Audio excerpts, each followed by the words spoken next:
Sifuna nitukuruta wira nao niguo.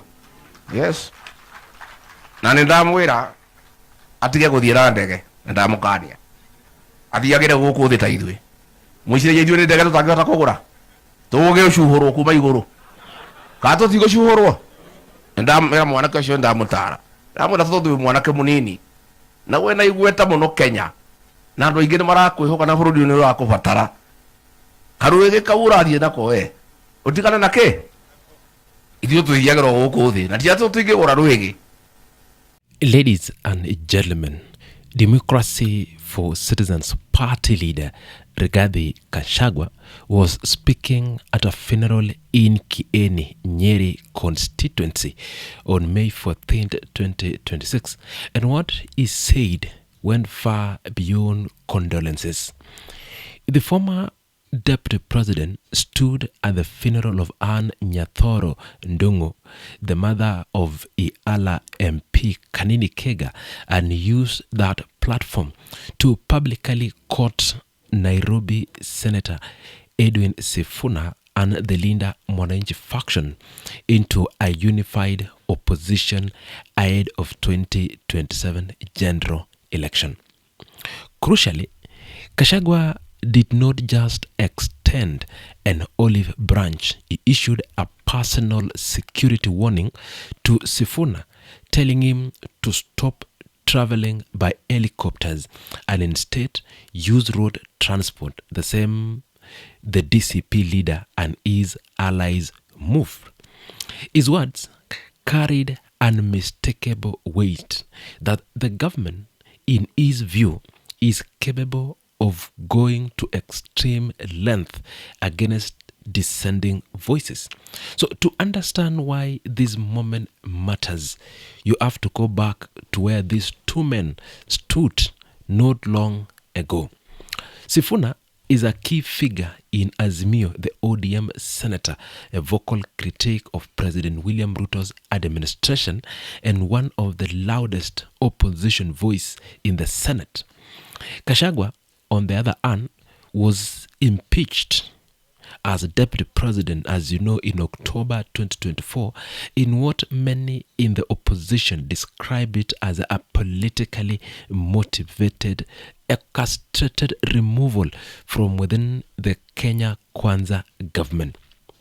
Following that impeachment, Gachagua launched the Democracy for Citizens Party, and he has positioned himself not just as a victim of political betrayal, but also organizing forces for a Mount Kenya counter-offensive against Ruto in 2027. So what follows was a series of political overturns. Gachagua reaching across traditional factional lines, building bridges with figures who were previously on opposition side or the political divine.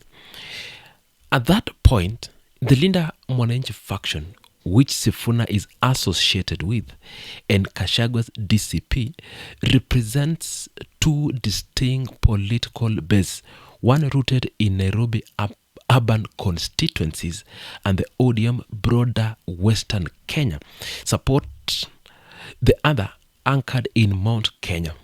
Together, they would form a formidable electoral coalition. So during that burial, Edwin Sifuna himself confirmed alignment at that same function. He stated plainly that there is no other formula of defeating Ruto in 2027 except a unified opposition ticket.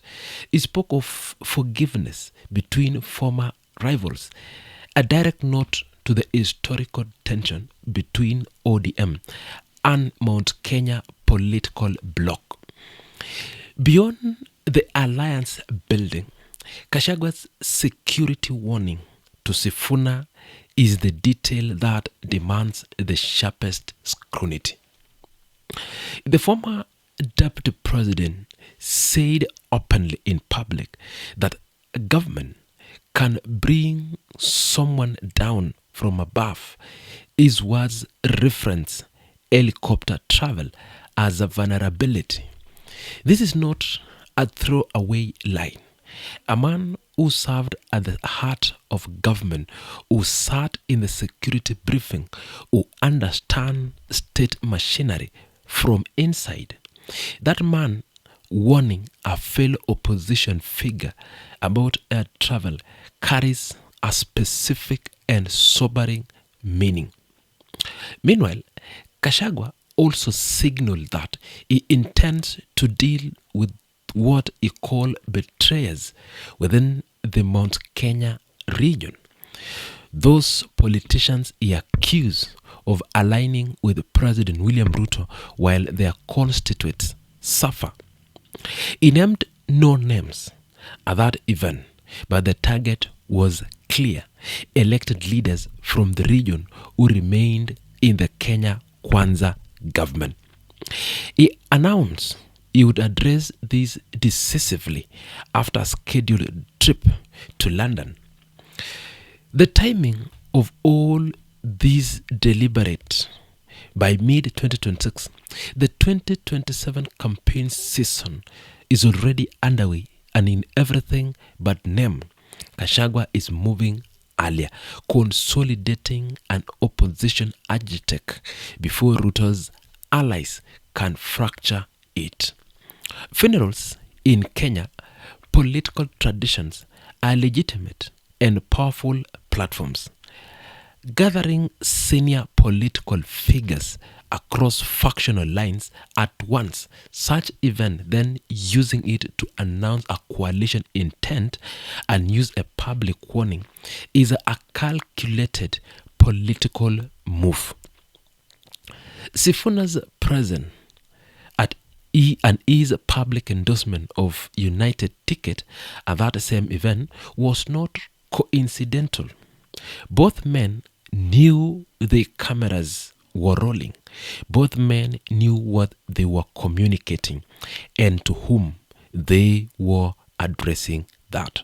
So in the near future, we expect ODM, the faction allied to Edwin Sifuna, to merge with Gachagua and the United Alternative Government, including Martha Karua, Jubilee presidential candidate Dr. Fred Matiang'i.